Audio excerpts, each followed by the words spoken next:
Sorrel. So, welcome to Friday Night Yoga. So happy to see you all. Really, like I know that's just a thing that sometimes people say, but just in case you weren't sure that I really am happy to see you all. I'm so happy. And a thoughtful student pointed out after joining a recent Friday class, this class is called Slow Flow, and that we are not always really loyal to the title of a slow flow class. And so I'm just gonna say right up front tonight, this will be a slower practice. It's where I am in the moment, and if you need that slow practice, then let it nourish you and enjoy. And if you need to amp up your practice, if you're getting psyched for a big weekend, then feel free to add in whatever you need. And we're going to start seated, whatever's a comfortable shape for you tonight. And you're welcome to close your eyes, or you're welcome to simply invite your gaze to become a little more inward, a little quieter, a bit more reflective. And we're going to take just a minute to use our dolphin-like powers, almost as though we were using sonar. But in the human organism, we call this sense interoception. And we're going to use the interoception to sense what's happening in the inner ecology of the body right now. So that includes noticing where your mind is and any emotions that are present, just the way that your physical body is landing in this slice of your day.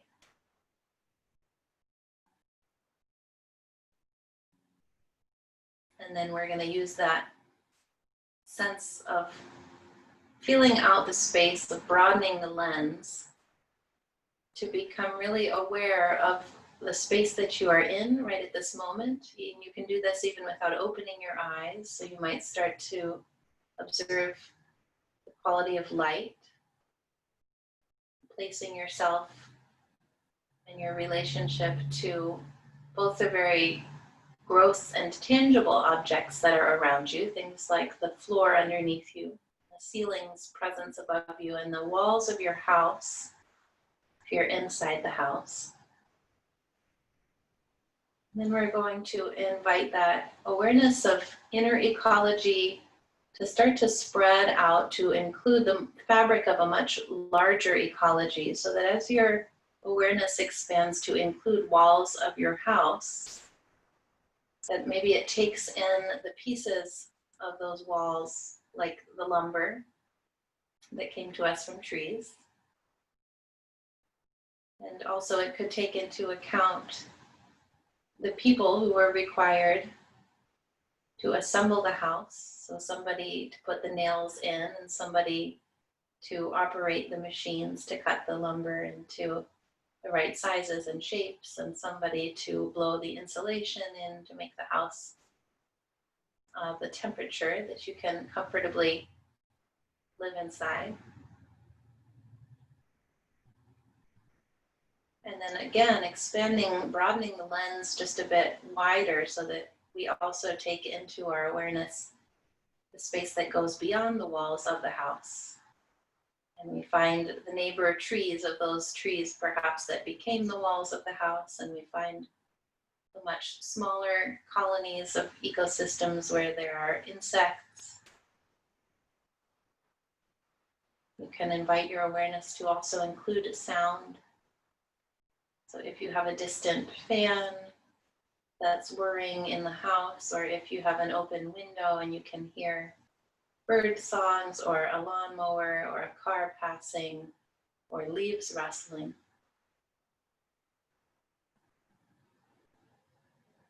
And let your body have a moment to sense the familiarity of resting deeply the mind into the experience of sound.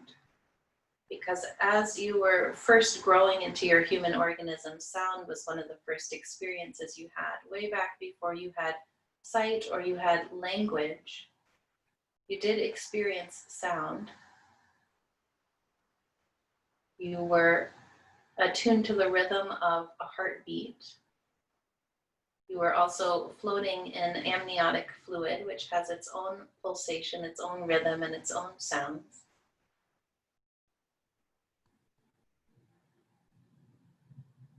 So we can invite the body to return to a state in which it was very possible and completely nourishing for us simply to be aware of sound, and we didn't have the cognition even to make judgments about the sounds that were part of our environment. We simply observed them and lived as part of them. And that's why we call this right now a practice. It's not a performance, it's not a test, but it's something we get to try out, sort of a beginner's mind with relating to sound.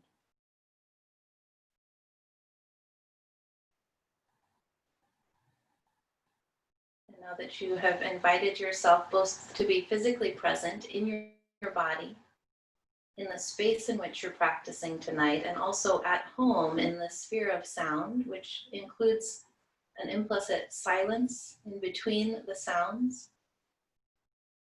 You can also acknowledge that there is an implicit silence in the cycle of your own breath, that there's a small pause where the breath turns over or transitions from inhale to exhale. And I'll invite you just to rest your mind in that place of pause, without efforting or exaggerating or needing to change anything about the way your breath is moving.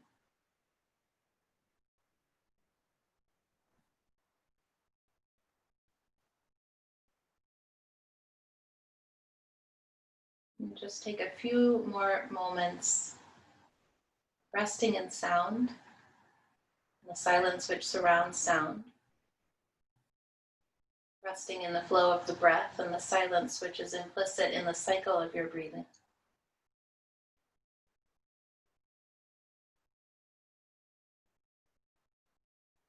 And when you feel ready, you could bring your hands together at the heart.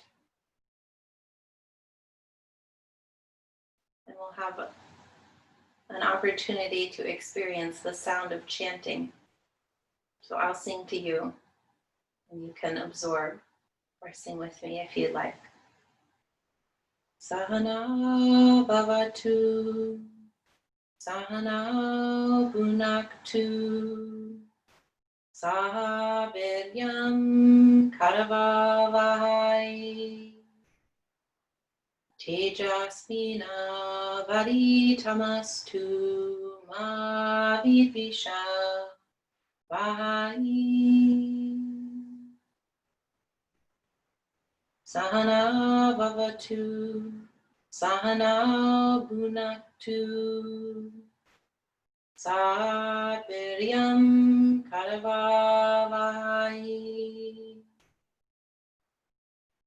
tejasvina vaditamastu ma vidvisha vahai.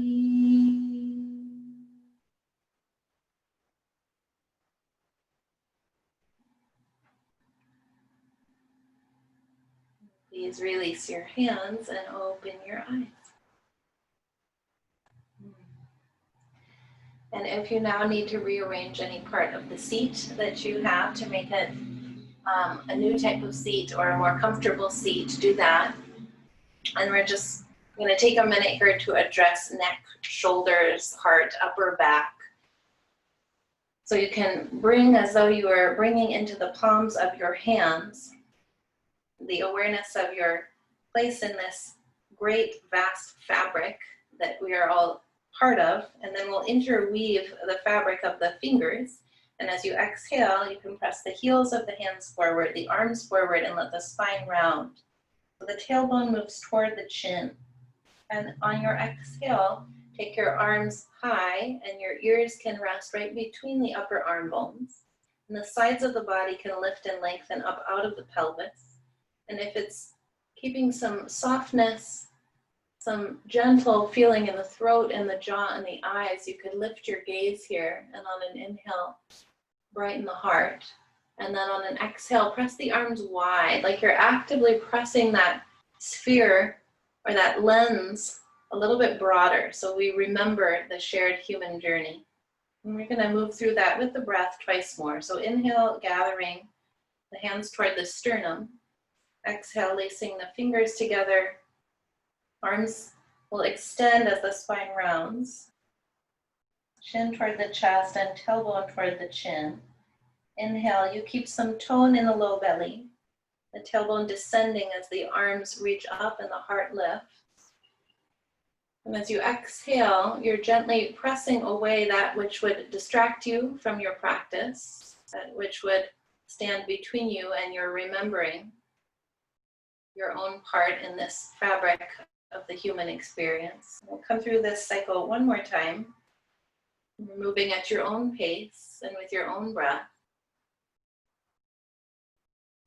And as wise stewards of the breath, we might recall that there is an implicit silence in this cycle, both at the top of the inhale and at the bottom of the exhale, and you're invited to take those brief silence spaces as a refuge for the mind.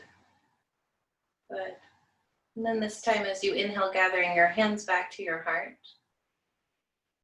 And as you exhale, let the hips, the pelvis, the tailbone descend so that they stay connected to the element of earth. We'll keep this heaviness in the lower body. Release your right hand and take your left palm straight out beside you. And this is when we're doing the coordinated dance that the Supremes do. So we're the Motown group here, the backup singers. And as we inhale, we're going to extend through the fingers and tip the right ear to the right shoulder. And as you exhale and you bring the spine gently to float back on top of, or the head to float back on top of the spine, you're going to flex the fingers and press through the heel of the hand. We'll do that twice more. Yeah. Really nice. So we're starting to observe here the residue that might be stored in the area of the shoulder and the side of the neck. Maybe the underside of the arm, the underbelly of the arm. And coming back up on an inhale with both the top of the head and the fingertips. And then as you exhale, releasing this arm and moving slowly enough that you can stay present with whatever sensation arises, whether it's tingling or if there are changes in temperature or if there's a sudden bubbling up of thoughts, just to notice what you notice. And we don't need to be in a hurry, letting those fingers release all the way down to the floor. Good. And you can rest the left hand in your lap and bring your right palm out to the side of the room. And fan out your fingers. Find that space where the collarbones and the sternum meet, and you'll let that be a little bit bright, a little lift in the center of the heart. And as you exhale, extending your fingers and releasing your left ear toward the left shoulder. And the left shoulder will not need to come up to meet the ear. The shoulder blade can stay down on the back body. As you inhale, you're breathing all the way around the torso. So it is a three-dimensional breath to reach the lungs and all of the lobes of the lungs. The intercostal muscles in between the ribs.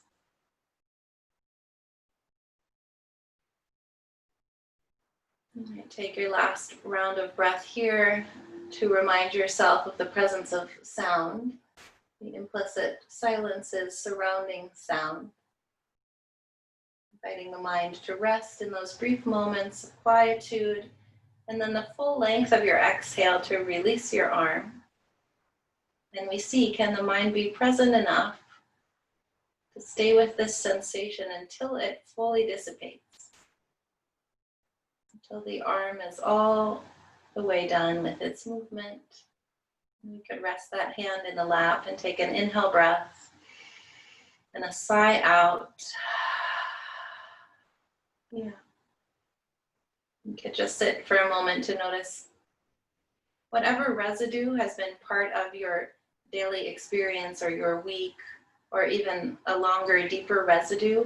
Your yoga practice is an opportunity for that residue to rise up to the surface of your awareness and then also to move out of the body. And that's why we use breath in the yoga practice, is so that we're not just working on the physical body, the gross level, but we're working down into the subtle levels so that we might have an opportunity not to hold on to that which we didn't mean to be carrying around in the first place. So we're going to take a breath practice here, and then we'll move and be in a new position.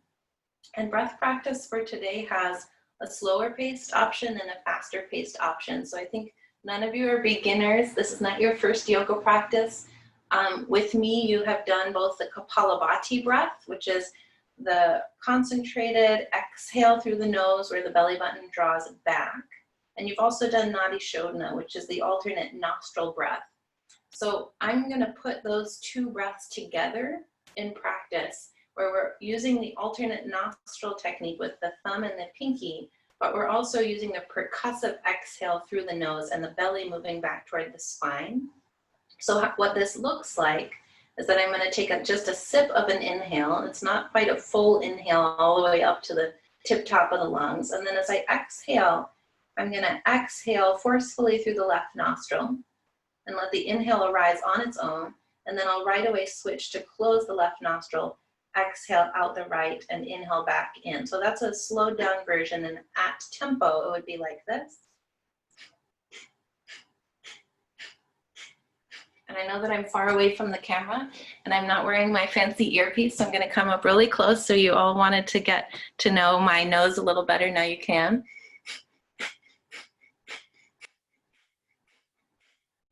So I'm trading back and forth after each inhale. The fingers are changing side to side.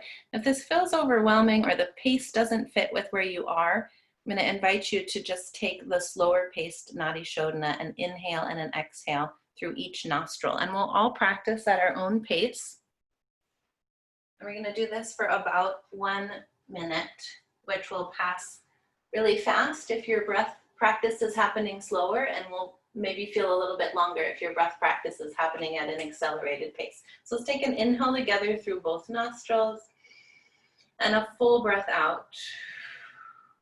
And then this inhale is just a little bit of a partial breath in, a sip of the air.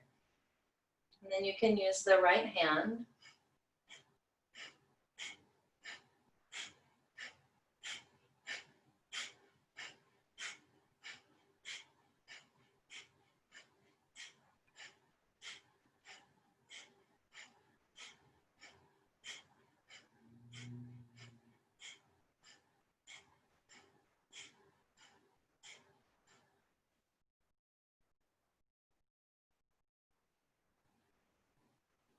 But you're doing really well. We're going to keep going just a little bit longer.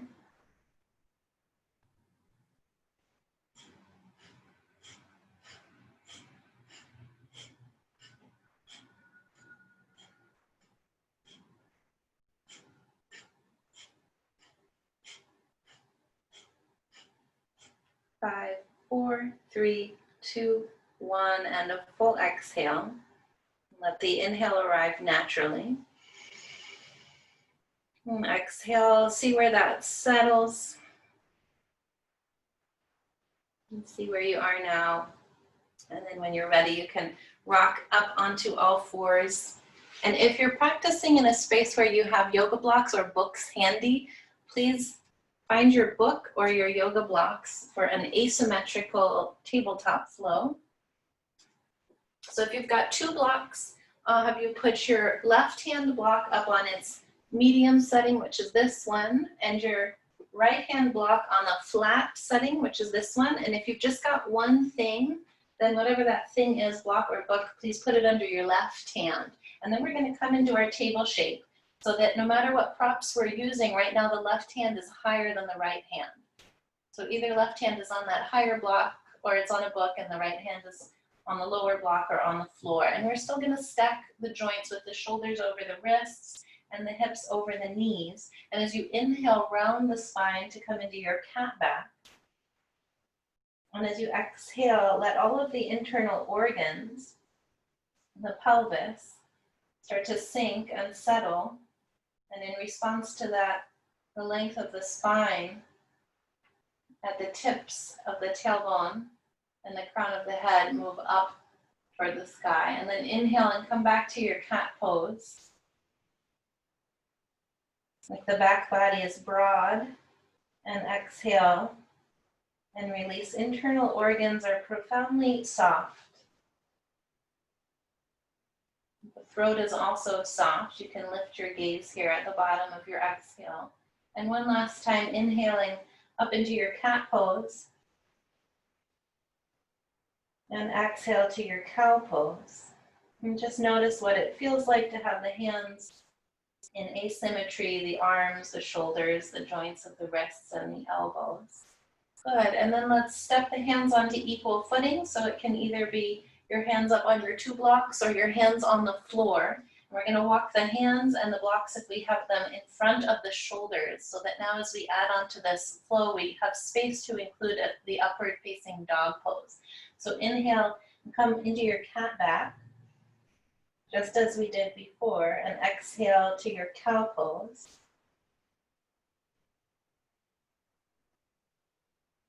Inhaling back to cat pose, you can find that invitation for the mind to rest in the brief pause at the top of your breath. And then exhale, bring your hips towards your heels in child's pose, and resist the temptation to let your head flop all the way down to the floor. Can your ears instead rest between your upper arm bones and the muscles of the arms hug to the bones? Good. And then inhale, we're coming back to cat, so the spine is doming, the back waist is broad, the adrenals and the kidneys are nourished. And as you exhale, bring your heart forward, bring your hips forward, keep the arms strong and the throat soft. And here we come forward into our upward facing dog, and you have the opportunity, if it feels like it's not crunching or compressing the low back, to press strongly into the tops of your feet and shin bones and float your knees up off the floor. And then things get really suddenly quite interesting. And we exhale, quietly bring the knees down and the hips back to the heels for child's pose. So this is our new little miniature vinyasa, and we're going to take it twice more. Inhaling forward through cat. Exhaling, the organs lead the upper body to melt toward the floor in cow. That includes your eyes, your collarbones, your toes. Inhale, rising up to cat. And exhale back, hips toward the heels. And the spine is in integrity here. The upper arms and the ears are all in one line. Lifting from the back of the neck as you rise forward to your cat pose with the back of the waist broad. And exhale, drawing the heart between the gateway of the shoulders and the hips toward the floor. And we slide into upward facing dog, and we also root down into the feet and the hands, and we root into our recognition of the shared human experience, the longing for good things to happen. You can lift your knees if you'd like. And exhale, come back through child's pose, gently touching the knees down, bringing the hips to the heels. And the arms are hugging muscles to bone, scooping the armpits toward the sky. Let's move through this series just once more. You're doing beautifully. Inhaling to cat pose and exhaling to cow.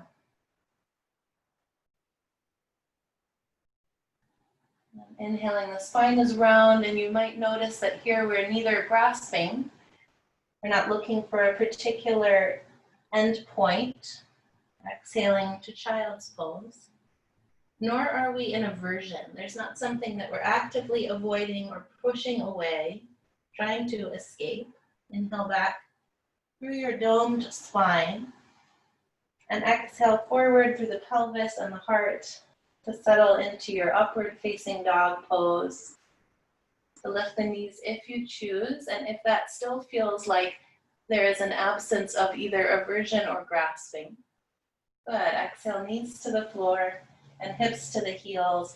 And this time, as your chest comes over your thighs, take that one prop, whether it's your block or book or blanket, and slide it underneath the forehead. So the forehead can come to rest right in the center of this shape, and your arms can slide back behind you. Tops of your hands will come to the floor. Your shoulders do not need to work here. In fact, they can get really soft and slouchy toward the ground. Yes. And in your child's pose, sense your body. where it is holding past impressions that arise from our human tendency to cling, to have aversion, to grasp for things. And sense the possibility here that if it feels safe to do so, the breath is an invitation to let some of that residue start to release, to soften. But when you feel ready, you can ripple up to your table pose. And we're gonna set our asymmetrical shape up again. So this time the right hand will be higher than the left hand. And I think you're all following because you're all extremely intelligent individuals and you know what you're working with, whether it's a block or a book. And as we inhale, we're gonna dome the spine and come back to cat pose. And as you exhale, come through to your cow pose. And we'll do this twice more. So don't be deceived by the seemingly simple mechanics of what's happening in the body, which is actually incredibly complex and beautiful. But you could use this as an opportunity for the mind to get really quite curious and interested in the experience your arms are having and your hands are having, being in a different place than they're used to being. How this asymmetry feels in the body.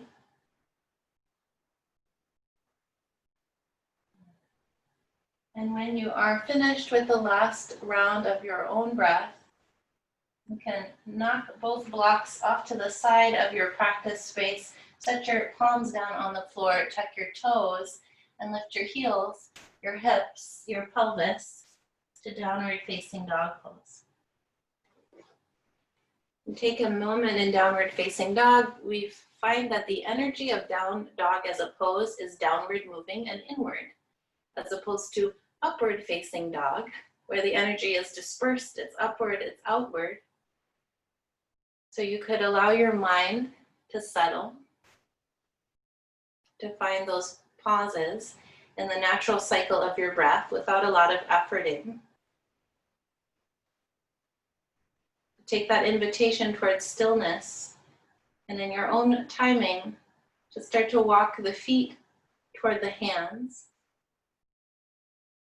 Knees can stay bent as much as they would like. We'll come to Uttanasana, the forward fold shape at the front of the mat.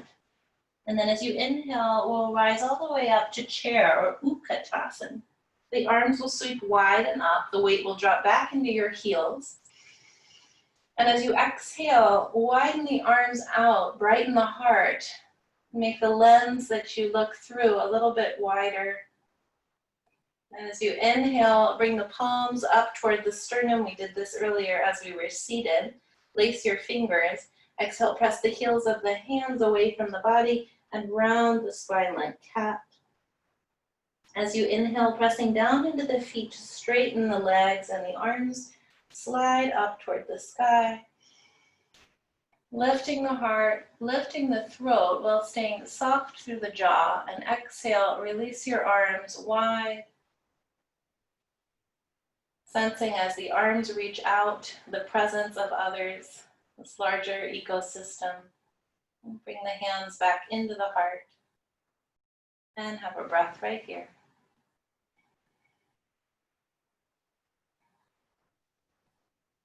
And you get to choose whether you're checking in here with a narrow lens that goes inward or a wider lens that goes outward. Check in with what your body needs, your emotions, the quality of your mind right now. Good. And on your next inhale, please circle the arms out and up. Lift the collarbones, lift the sternum, lift your gaze so that you can find your own thumbs with your eyes in this back bend, Urdhva Hastasana. And then exhale is a swan dive, hinging at the hips, a deep bow to your legs. Inhale, rising to Ardha Uttanasana, and the spine ripples forward from pelvis to the tips of your ears. Exhale, release the hands down and step your right foot back. You get to establish some stability here between the left foot and the right foot and use that as the base that will bring you up on your inhale with the arms sweeping wide to your crescent lunge pose, which I know you know. And as you exhale into the crescent lunge pose, invite all 10 of your fingers to soften even as you reach up through the crown of your head. Yeah, really nice. Then inhaling here, we're going to take the gaze up, join the thumbs together, and practice a cross crawl pattern. So root into the left heel, reach back through the right heel, and as you exhale, extend your left arm out beside you like a wing, slowly, and following the thumb with your gaze. So can you watch the thumb on the left hand move out wide? Maybe move all the way down beside the left outer hip. And then to the extent which your breath and your arm and your eyes can all coordinate here, bring the left arm back up. Just checking in with your willingness to keep the eyes and the thumb together. And we're going to do that once more. Exhale, releasing the left arm out wide. Yeah, really nice.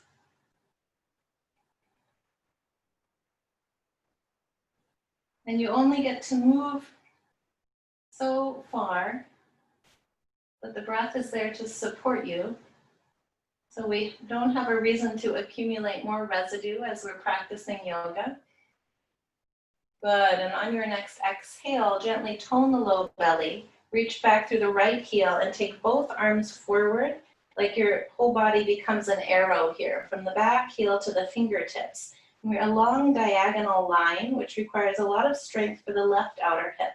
So rooting into that left heel, reaching in two directions. And as you exhale, now the right arm gets to move. So the right arm will slice down toward the floor and then reach back alongside your right hip. And as you inhale, the right arm traces that same path, coming back and forward and to frame your right ear. Then we'll do this again with the right arm. Exhaling to bring it down and back.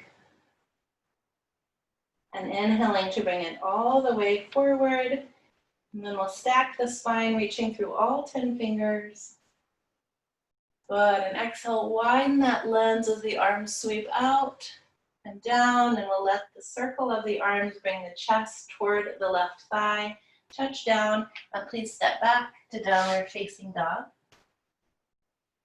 And inhale to roll forward for plank pose. Neither grasping nor in aversion will lower to the earth. And then for today's cobra, we'll come onto the fingertips. So setting the tops of your feet down and looping the shoulders onto the back. Feet can be pretty wide here. And as you exhale, you're setting your heart down and you're inviting the mind to quiet down also. Let's do the cobra pose once more, inhaling to ripple through the spine. And exhale, releasing residue as you release the chest, the forehead, and then the fingertips can slide underneath your forehead. And put your head onto your hands and have a breath to the back hemisphere of the body. Another pose which has an inward energy as you rest on the front body and let the back body do the breathing. You might notice a sense of calm or a sense of ease in the body and wonder, why don't we live here? Why don't I spend more time here? And if that's your experience here, just know that it's part of the human condition to have a deeply patterned mind, like a tinted window, which is beautiful. If you're looking at a stained glass window, it's like the colors are really interesting to look at. Very intricate sometimes with designs, but it's hard to actually see through the colored glass or the tinted window. And when we want to have clear vision, sometimes what we actually need to do is not worry about deciphering the picture or admiring the colors, but we need to take the lens and either make it a little narrower or sometimes make it a lot broader. So in this next few moments, breaths on your belly, you check in with where you are now and what feels nourishing, either bringing the lens smaller, centering yourself in that central channel of your own experience, or you could widen the lens out so that you're recalling sound, a larger ecosystem.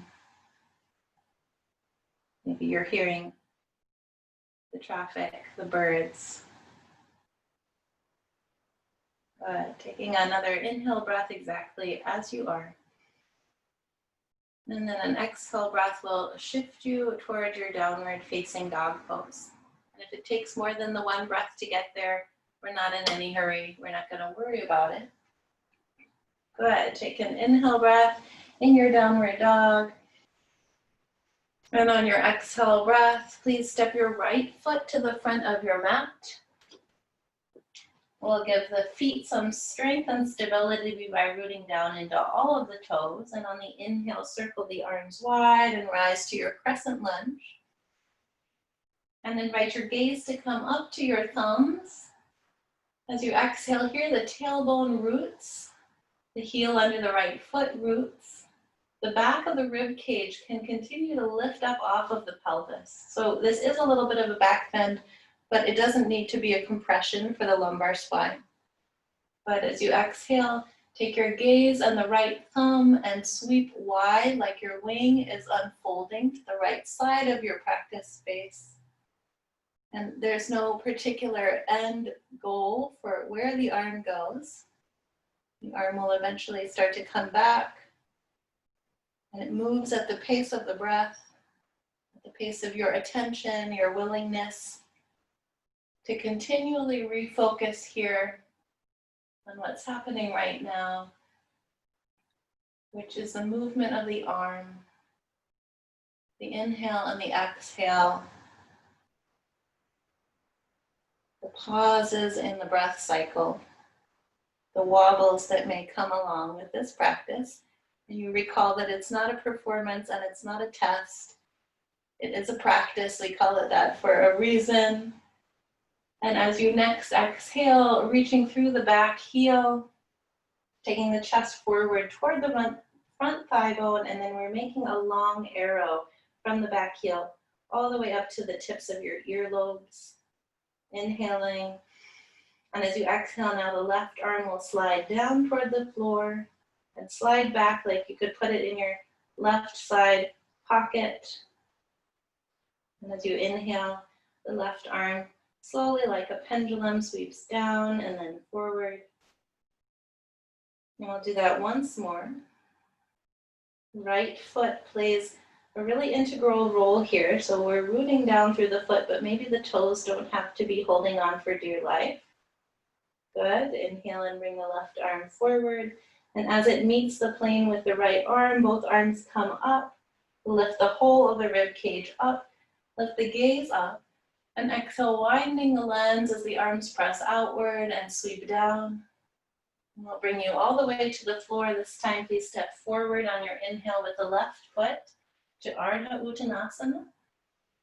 Heart glides forward. Exhale, deep bow over your legs.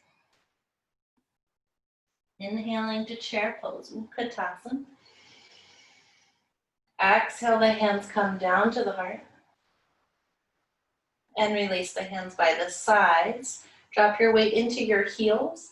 Inhale, gather the palms toward the sternum. You're making an offering here, up towards your heart.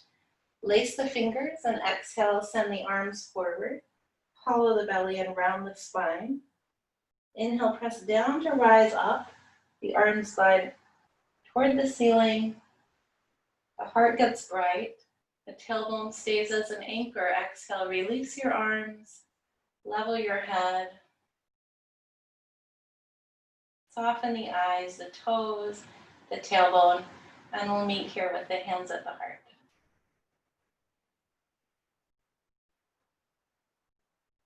You could just sense where the residue might be starting to resolve, what we need to be in remembrance of, what we're ready to let go. Take one more breath and sigh it out. Good, and then let's inhale the arms out and up.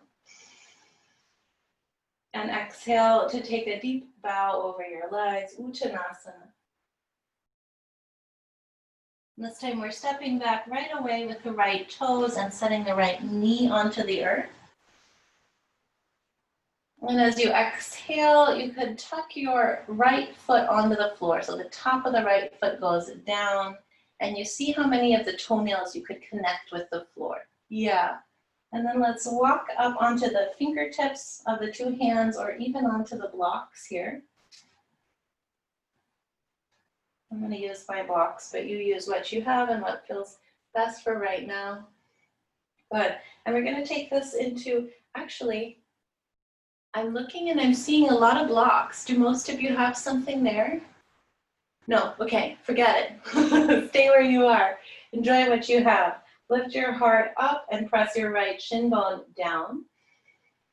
And as you exhale, we're going to slowly float the arms up.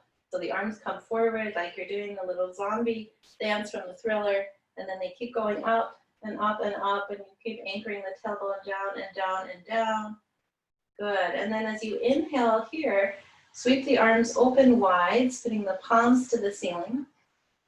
And as we exhale, we're going to bring the pinky fingers together and the arms forward, and we're also going to hinge the hips back. So this all together looks like this. And you can flip the left toes up if you would like, or not.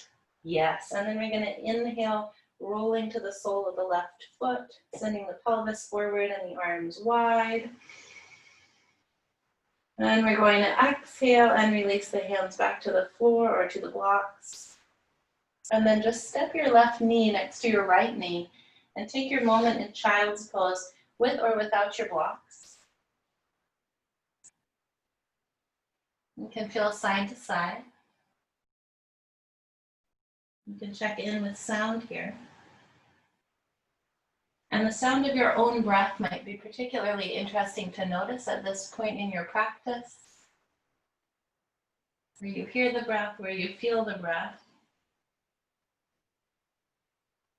where it is already working on your behalf to resolve the residue. And then on the next inhale, lift up toward table pose, and we'll step forward with the right foot and come into the Anjaneyasana, the low lunge. So take an inhale breath to root down into the left toenails, and on your exhale, float your arms forward and all the way up, reaching up through the crown of the head. Good. Inhaling, the arms come wide and the palms spin open toward the ceiling. So you could receive here what the breath is offering, and as you exhale, we're going to slide the arms forward, hinge the hips back, let the pinkies join, and maybe these right toes can flip up. We rock toward the heel. Press through the big toe side of the foot, not just the pinky toe side. Yep, and then inhale, rolling forward through the foot, articulating how we set those toes down. Lift the heart up, gathering the back body to the front body. And then exhale and set your hands down. And let's step to downward facing dog. And have a big sigh out. Inhale, roll forward for plank pose. In the absence of grasping or aversion, we'll lower all the way to the belly. Inhale to cobra pose. Exhale. The heart descends, the pubic bone stays rooted. We'll take one more cobra pose.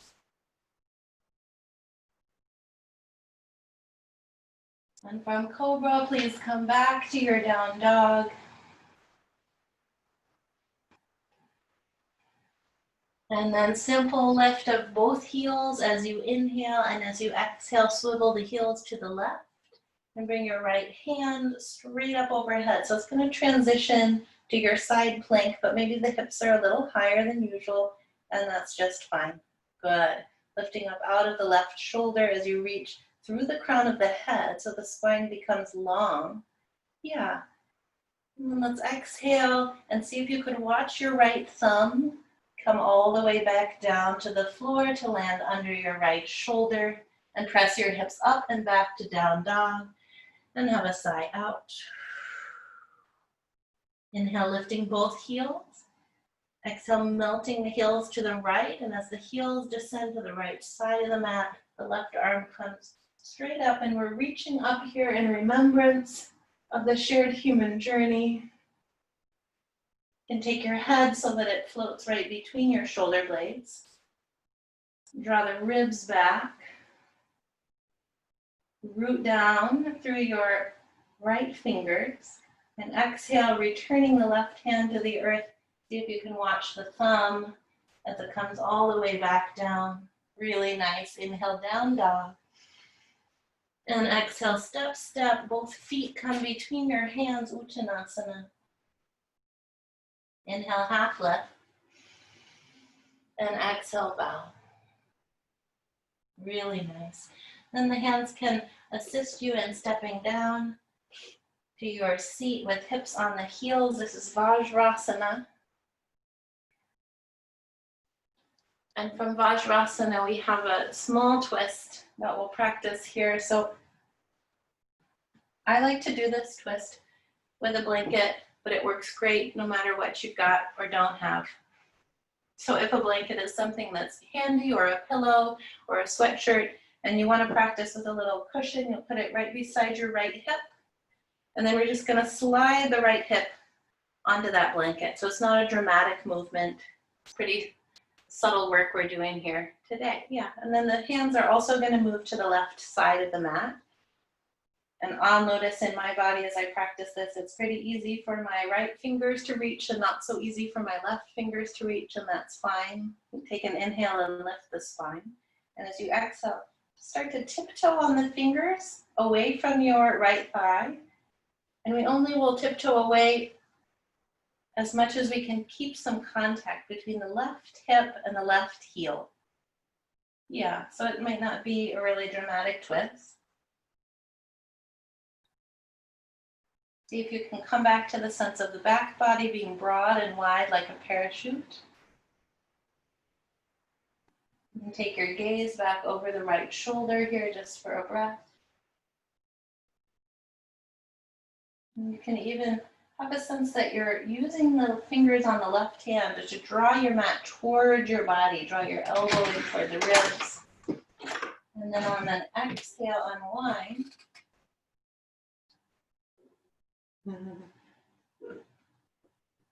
And then I have my boys just coming in the front door and they're looking at me like, what am I supposed to do? You can come through. We're going to stay just as we are, seated over on the right hip. I take this right, ta-da! Here they go. Take the left knee and widen it out like you're opening a gate and wiggle forward with the right foot. Yeah, and now we're going to keep reaching from the top of the right hip down the front of the thigh bone all the way to the kneecap. We're going to swivel again to the right, come up onto the fingertips. And this time, as you pad yourself out, you can walk a little further, and if it feels like it's breathable, you can set your right forearm down and inhale your left arm to scoop up over your left ear like a crescent moon. And then as you exhale, reach long through those left fingers and reach long through the front of the left hip and thigh bone. Yeah, really beautiful. And if you've got the space where you are, you could then extend the left leg out. So you're reaching the left leg and the left fingers in opposite directions. Beautiful. Yeah. Invite your head to sit right in between your shoulders. No strain. We're not accumulating residue in the neck or the eye sockets. Good. Take an inhale breath here into the back of the heart. And as you exhale, we're going to curl left elbow and left knee in toward each other, and we'll let that action roll the body forward. We're going to turn so that both hips now come onto your support, and you'll gather the soles of your feet together for Baddha Konasana. So hands resting on the feet or the ankles. Inhale the spine bright, and exhale, take a little bow. And if you've got a handy block, this would be a nice place to rest your forehead down on a prop. Let your forearms come onto the floor. We'll only be here for 2 more full breath cycles, but that is enough time for the residue that's lodged in the physical body and the tissue to start to resolve. Good. On your next inhale, you can walk yourself upright. We're going to arrange the props so that we can take that same sequence to the other side. So if you used a blanket or a pillow, it comes over here by your left hip. It's like a little cozy hug for the hip. And we'll rock onto that left hip so that the hip bone and the outer thigh are supported. We're going to take both hands over to the left. And we'll notice the connection here between the right sitting bone and the right heel. And we're going to keep that anchor. And so this twist might be quite small and subtle. Your hands may not go far from the body. You're going to invite the twist to come both into the upper spine and the middle back, and then finally down into the low belly. Your gaze can go back over your left shoulder. And there is constriction in the twist, so it might invite breath to move into some new places. It might require creative direction in your breath. You can have a sense that your right fingers are pulling the yoga mat towards your body, the left fingers are pressing it away. Take 1 more breath here. And on your exhale, release. Your hands walk to your knees. We'll slide the right knee back and we go forward with the left foot. And then you're coming back to the left side of the body on the fingertips, lengthening the front of this right thigh bone. So from right here at the iliac crest, all the way down through the femur, all the way out through the kneecap. And you'll walk first out to the side and then plant your left forearm down if that's accessible. And inhale, scoop your right arm up nice and soft through elbow and fingers. You can be floppy. And then extending, make the right arm become strong and long and invigorated, and you'll reach away with the right knee and the right thigh bone. Invite your gaze to turn down. You could release the neck. Fill the back hemisphere of the body with this next breath, and then if you like, extending out long through your right leg. That'll depend on the space you have to practice in. Really nice. Take an inhale and exhale, curling in. Right knee, right elbow, the chin toward the chest. Let that action swivel the body back to center. And this time we're just going to shift off of our prop and come on down to the back. And we're all doing bridge pose and fish pose together to finish practice. So if you've never done bridge pose on blocks and you want to try that as an experiment for something different, you can put your blocks or your books underneath your feet. Feet will still be pelvis distance apart. You'll want to keep the blocks pretty close to the sitting bones so that when we press up, the shins can be parallel to the floor, or rather perpendicular to the floor, that other P word. And no matter where your feet are, let's root into the outlines of the feet. Let's root into the shoulder blades, the forearms, the fingers. Press down to go up. And exhaling, walk the shoulder blades underneath your back. You can lace up the fingers if that feels good. This is a good time to invite the back of the heart to surge upward and forward toward the collarbones, for the chin, to reach your tailbone away from the back of the heart, to reach the thigh bones forward towards your toes.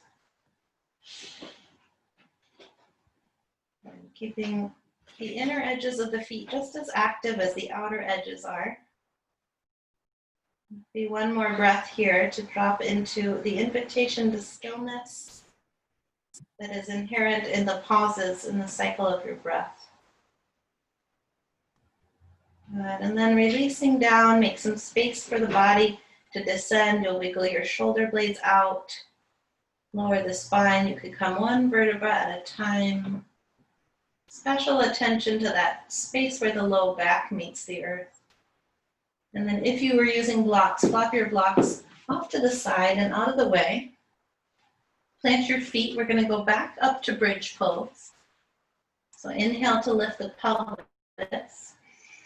This time, nudge your shoulder blades under your back, but don't interlace the hands. Instead, we're going to plant the palms down on the floor.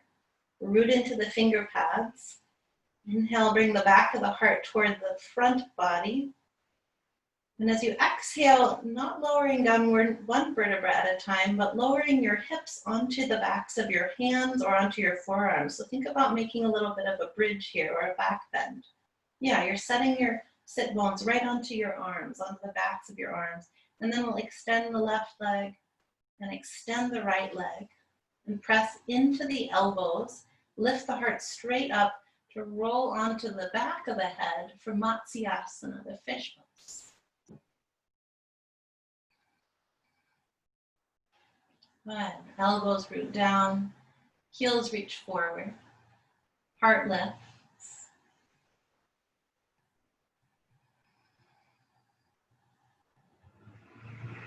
One last breath here.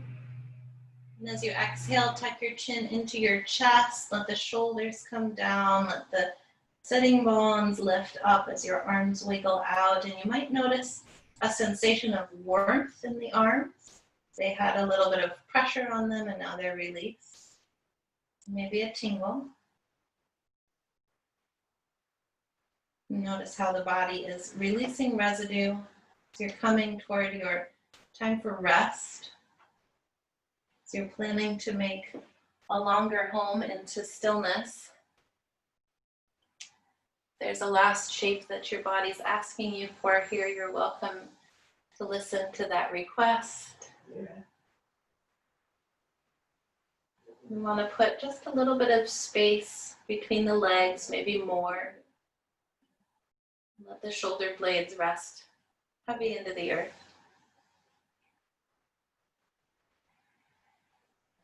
When you are coming into Shavasana, this is coming into a practice where we are asking ourselves, how do we become wise stewards of our energy?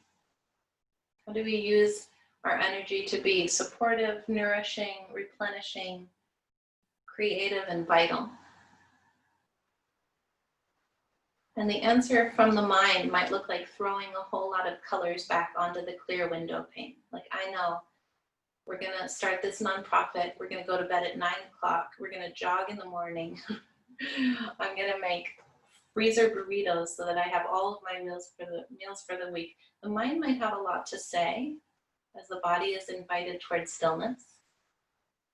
And yoga is recommending that instead of focusing the lens narrow here in this time of rest, you could broaden it out.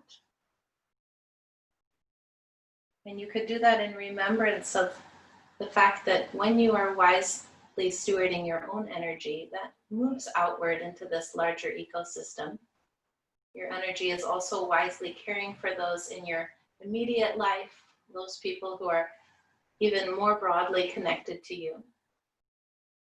And I'll invite you to feel yourself as a recipient of the wisely stewarded energy of everyone else who's practicing here tonight. So you receive some overflow from their practice, just as they are receiving overflow from yours. There's a reciprocity here, and we cultivate that through rest and non-doing.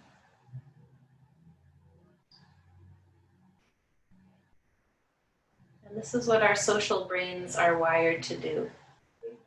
Work for mutual benefit, an attitude of cherishing others, a sense of respect.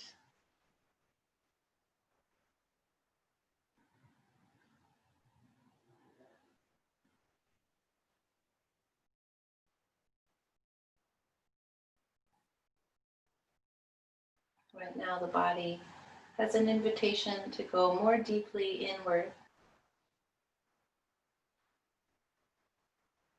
So to that end, invite your heels to be heavy, the backs of your legs to more deeply relax, your pelvis, the hip bones, the low belly to profoundly soften. Invite the length of the spine and particularly the back of the heart to rest on the support of the earth. Your arm bones have no work to do right now.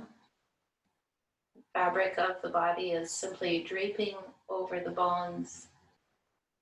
Let the fingers relax.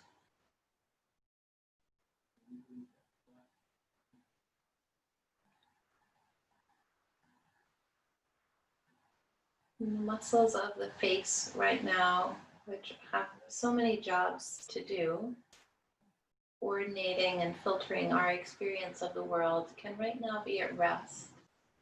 So the eyes, the eyelids, lips, tongue, and teeth, the skin of the face, letting that all have rest. Slip into this invitation to quietude.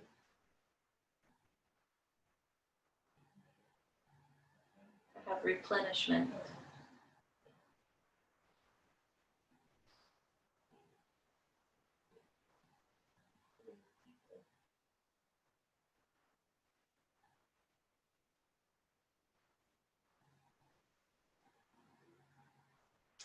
Sahana Bhavatu, Sahana Bhunaktu, Sahaviryam Karavavahai, Tejasvina Varitamastu, Ma Vidvishavahai.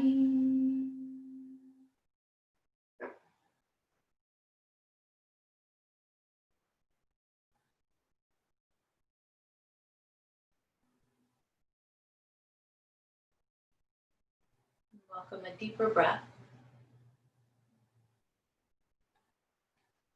Using your social brain here for wise exploration. Start to feel into the space around you. To sense both the room in which you are right now resting, the larger ecosystem which is beyond the walls of the room, beyond the structure of the house. Let your brain actively acknowledge others who are here on this human journey and woven into this fabric that we are sharing. Inviting the physical body into this present moment and into this space. Could now be a wise steward of movement so that as the fingers, toes, arms or legs feel ready to explore, they do that without accumulating residue.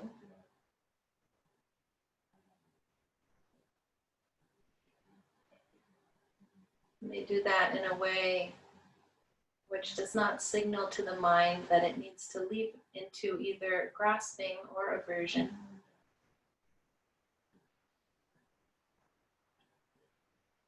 And I'm going to recommend that you might give yourself at some point in this reawakening to the body journey a big hug by wrapping the arms across the chest, drawing the knees in toward the belly, feeling the sensation there of your fingertips on your clothing or your skin. And then when you're ready to roll to your side, take your time walking your body back to an upright seat.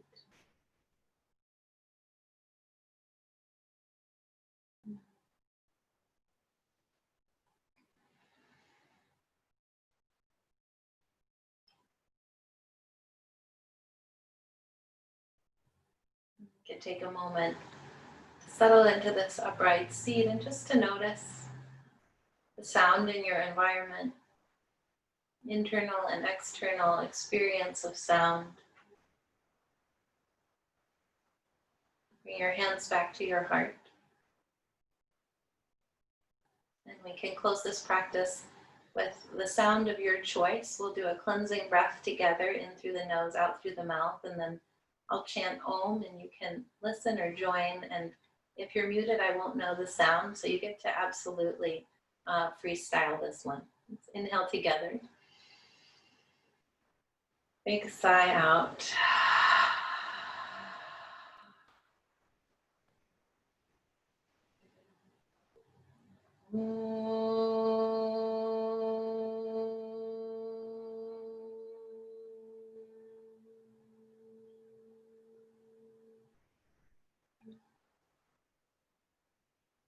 Bow your head to your heart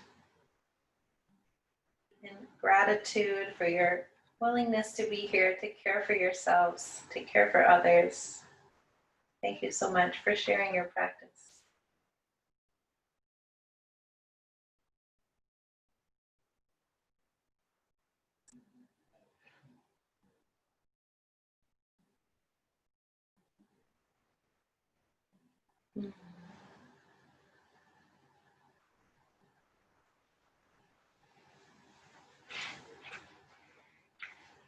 And that's the slow flow. Thank you, Amalia. Who said that? Maureen? Thank you, Maureen. So good to see you.